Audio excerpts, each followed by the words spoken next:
When it comes to this episode of House of the Dragon, it's all about assassins and keeping it in the family. Welcome back, everyone. Today we're here to talk about House of the Dragon Season 3, Episode 6, Faceless Men. And I need to know from you, who is your favorite random person in this episode? Because there's a lot of characters that show up that have many of us scrambling to be like, who is that again? What's going on with this? And a lot of just questionable things as well happening. I think for me, my favorite random person is Bowl-Cut Guy. And yes, I know he has a name. I know he is John Roxton, Sir Bold John Roxton, or perhaps Sir Bowl-Cut John Roxton, as I will forever know him fondly. So I do know that he exists, but it's been a minute, and even I was like, who's this guy with the bowl cut, and why does he look familiar? So we're going to talk about Sir John, and we're also going to be talking about Sir Criston, and we're also going to be talking about a lot of other weird stuff that happened in this episode. But first, I just got to start off by saying the fact that this episode is called Faceless Men, I like. I like that there is an element of paranoia with this episode, as we are approaching this period where we're dealing with all these assassins coming in. And if you need a refresher, the Faceless Men are the sort of cult, the church that Arya joins up with. They worship the many-faced god, and they are basically really skilled assassins who can wear other people's faces. That's what they do. So that's what we're talking about in this. And there is that line, I believe, about how the best people to handle a job when Rhaenyra is talking to Daemon about whether or not he should go into Tumbleton to try and handle everything going on there. She says the best person for that job are the people that you don't know, are faceless men. So that's primarily what the episode is dealing with, but there is also a lot of other stuff that happens in this episode. Namely, we are also dealing with what's going on with Ormund, who is also accosted by some assassins that he has to deal with, who have come in to try to claim that they are here, they are Baratheons, and they are here to swear their fealty to King Daeron. Where's King Daeron? Roll him out. We're gross from coming in from the battlefield. We got weapons, but tell us, which one is King Daeron? We'd love to know so that we can bend the knee. Totally gonna bend the knee. I have to say, as soon as these people came in, I felt something was off with this. And what I think is interesting with what we're doing with Ormund is his character is just such a contradiction. On one hand, he's supposed to be a man who has great military prowess. He's a great strategist. He's very smart. And we see some of that in the show. In fact, in the last episode, I thought the way that Ormund was messing with Daemon was crazy. And I thought, wow, maybe there's a lot to this character. He's a mastermind. I'm kind of curious to learn more about him, even though I initially dismissed him as being kind of one note. I thought maybe there's depth. But then we had to return to the smell thing. Remember when we established the smell thing? And I have to say, I can kind of understand why Alysanne maybe sold out her cousin here, because he does seem like a jerk. He is rude to Sir Gwayne as well when he comes in, and I'm starting to see where Alysanne might not want him to survive all of this. She might not be wishing him well necessarily. Granted, he is still the caretaker for her son Daeron, so it's still a wild choice for her to sell out her son Daeron. But the whole Ormond thing, I kind of get it. And as Ormond has this super sensitive nose that we've established, he cannot handle the smell of the road. He cannot handle the smell of manure. You know what? Nothing says a military mastermind like a guy that can't handle bad smells.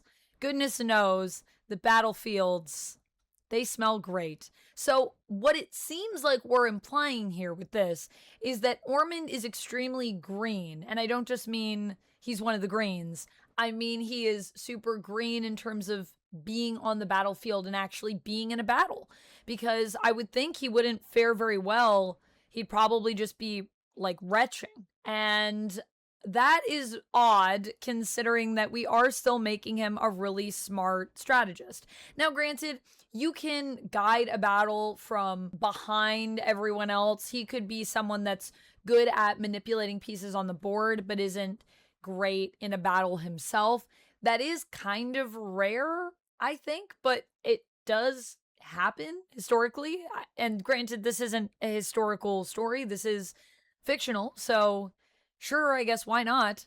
It does seem to contradict who the character is. There's these two sides to Ormund that I just don't think really fit together the more that I think about him. But you know who I do like in this? I like Sir Gwayne, actually. I think Sir Gwayne has had a really interesting character arc over the last couple seasons that we've gotten to know him. He comes in, and I remember him being somewhat hoity-toity. He is highborn, and he acts like it. And then he goes out onto the battlefield with Sir Criston Cole, who he initially doesn't seem to like very much. And then they become friends, and Sir Gwayne becomes a little bit more grounded as a result of that. And honestly, I think he might be one of the most likable characters right now in the entire show. He just seems like a cool dude. Even though he's considering abandoning Darren here, ultimately, I believe he's making the choice to stay on Darren's behalf. He doesn't want to leave Darren with Ormund. And Ormund does sort of make amends with Gwayne and apologizes for being so rude when Gwayne came in. There's also some implications that Gwayne may be gay. I don't think we've seen anything in the show to support that, but hey, I'm always down if that's where we're going with this. I think Ormund was mostly just trying to make fun of Gwayne by insinuating that, but I don't know. I guess we'll see what happens.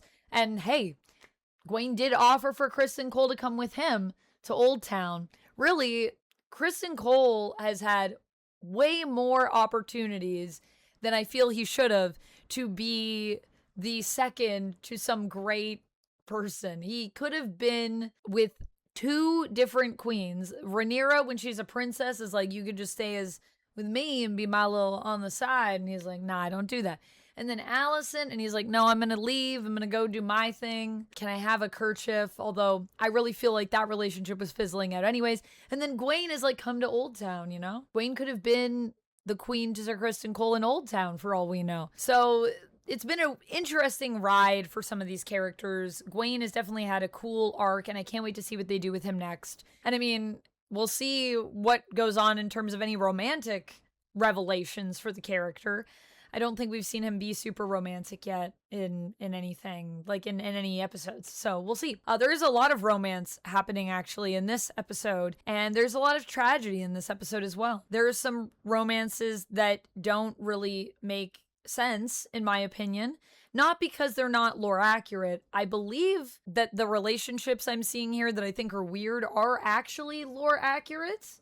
As I said, I haven't read the book, but it's more how they come about as to the issues that I take with them. And that is, we haven't really established much between Alan and Bela. They had one conversation that I thought was quite nice, that I thought was nicer considering that they're family. I sort of took that as more of a familial conversation of Bela saying, I know Corlys, and I know that he does care about you, that he is proud of you, but I also know him well enough to know that what he is ashamed of is not you, but his own involvement in your creation. That conversation felt like a nice family talking to each other and explaining some of the dynamics and explaining that it's not that you're not worthy, that we don't want you here with us. And now we've gone from that to, I guess Alan and Bela are in a relationship. The beginnings of a relationship. Why? I don't know. It's just happening. It's happening. And I can't escape it. And then the other relationship that we have that I think is super weird in this is Alice Rivers and Aemond, which how did we get to this spot? Because the dynamic between those two characters, at least with Alan and Bela, I feel some chemistry there, but with Alice and Aemond, I really feel no chemistry. But maybe that's the point. Alice is kind of talking about prophecies and how this is something that has to happen and the power of Aemond's bloodline and all of this stuff. So maybe that does it for Aemond. Maybe he's super into it.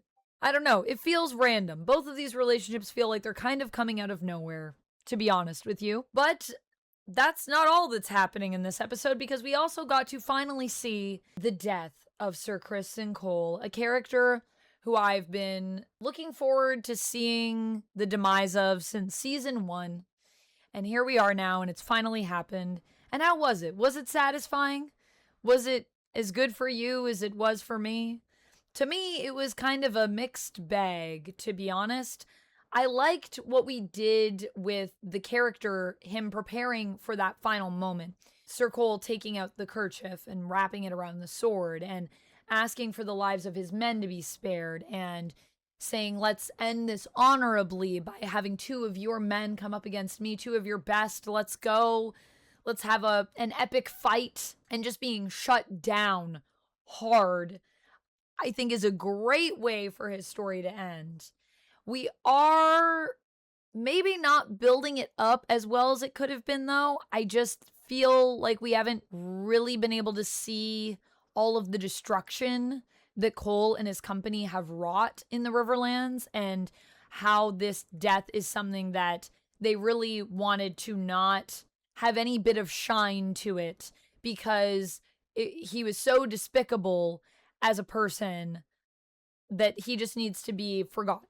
That's the idea, right? Is we're not going to give him his moment of glory. And I would have loved to see a little bit more of that tragedy for Cole going into that, thinking he's going to go out in this blaze of glory, and then it's taken from him. That disappointment. It happens really quickly.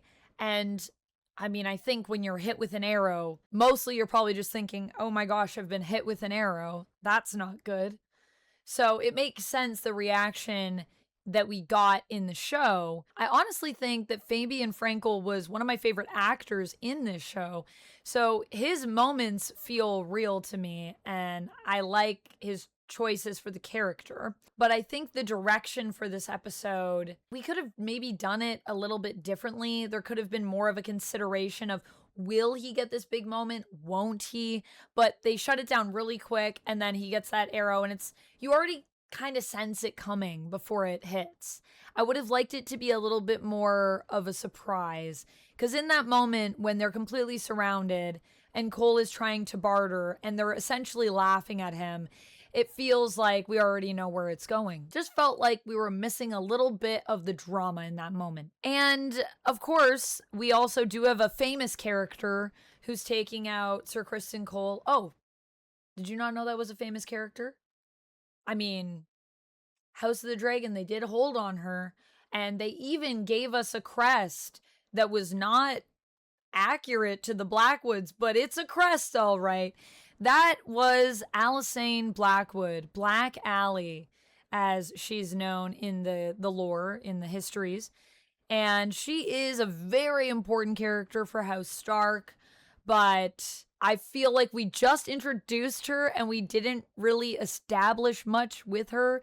So instead, that moment just feels random. Like, who is this lady that just killed Sir Criston Cole? And unless you're reading the histories, I mean, I had to look this one up because I wasn't sure who that was supposed to be. The crest isn't even the same. Like, what? I think they've misinterpreted Blackwood.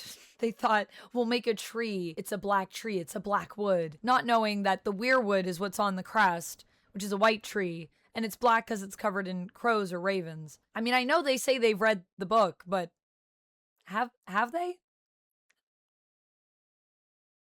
I guess we're just doing our own thing here. But really, this episode ends with something that I need to talk about, because it involves my boy Corlys. And I really love Corlys. He's one of my favorite characters in the show.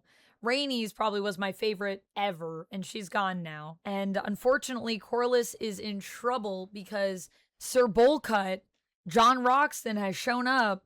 And I feel like this is not going to end well, especially because Corlys just had that confrontation with his son, who's trying to get him to come back to King's Landing. And he's saying, I'm mad at Rhaenyra still. She's not making you legitimate. How can you not be mad at her? And I love the response, which is just that you didn't make us legitimate forever. So really, are we really still upset about it? And honestly, that's a pretty good point, even though I do think Corlys was in the right to be upset about Rhaenyra's call to not make them legitimate in that moment. That was a wild choice. Corlys has been here for her the whole time, but we already talked about that. Really, what it is we're in this moment where all of that has happened, and now Corlys is saying, you know what? We've finished our fight here. Let's turn around and go back to King's Landing. Let's actually go help the queen. I think it's time that we do that. And then Sir Jon shows up. Based on the timing, I don't think it will end well for Corlys, but we'll see how it goes next episode.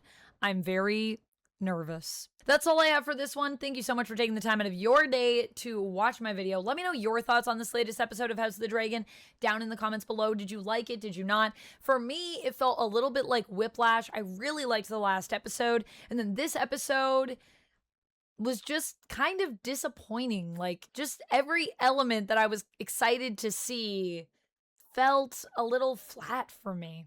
And then there's also a lot of random things going on that I just don't think we've built up enough in the show to make it feel like a natural progression in relationships and in the story. So that's where I'm at with it. I would love to hear your thoughts, though. I'll see you down in the comments. And until next time, friends, as always, stay nerdy. Bye! And if you love when I talk about House of the Dragon, we do that every week here. And you can check out more of my thoughts on House of the Dragon and Game of Thrones by clicking over here.